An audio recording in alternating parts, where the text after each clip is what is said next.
But we begin with the nation's capital, governed under home rule by an elected mayor and city council, now under the federalized and militarized thumb of the Trump White House.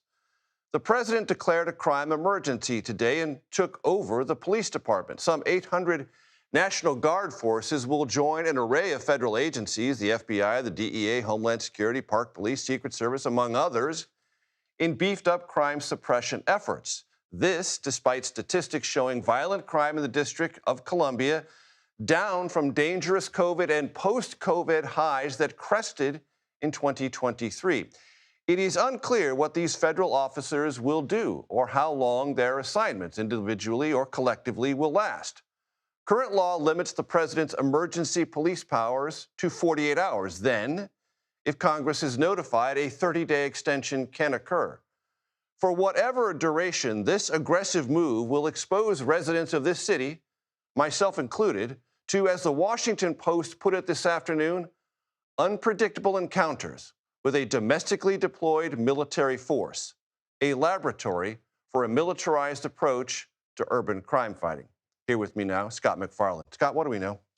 A laboratory for militarized law enforcement is the way it's been characterized by a number of people who are familiar with what's going on here. The president only has the power to do this in Washington, D.C. It's not a state, so he has control of the National Guard. He has unique capacity. As its status as a federal district. That's right. So he can call them up unilaterally. He's the only one who can call up the D.C. National Guard, and he has unique capacity to federalize the community police department, the local police, the 4,000-member Metropolitan Police Department.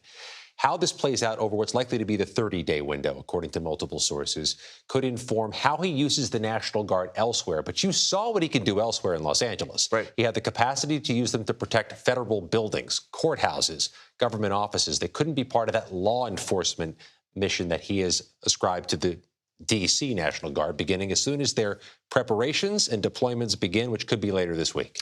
It's been my experience, Scott, and you're much more experienced in this realm than I am, that federal law enforcement officers have specialized training and specialized skill sets that are sometimes helpful to, knowledgeable of, but not exactly on a day-to-day basis consistent with or cooperative with beat cops in an urban environment. How is this going to work? Is there going to be friction or overlap or supervising, or what is it? Oh, they're specialists in Washington, D.C. with working with different police departments. Washington, D.C. has 40-plus different police departments on total, from the library police to the U.S. Capitol Police to the Secret Service to the U.S. Park Police, which exists only in 3 cities in America. So working cohesively with different police departments, that's in the wheelhouse of anybody in law enforcement here.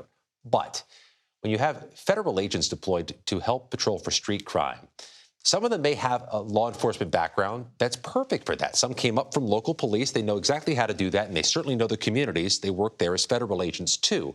But we have Homeland Security experts saying, what are they missing back at their day job?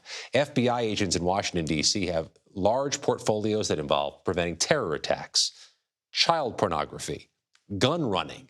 This gives them less breadth and time for those missions. And there is a situation in the district that has alarmed residents dealing either with curfew breakers or carjacking. Is there any sense that there will be emphasis on those 2 areas which do raise serious and legitimate concerns from residents in this city about their safety? Those are particularly pernicious types of crimes, youth crimes.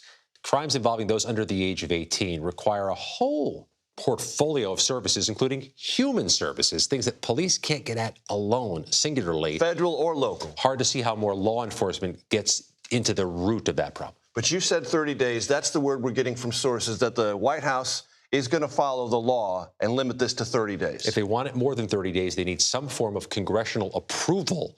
That seems to be a tall task, if possible at all. Scott MacFarlane, thank you very, very much.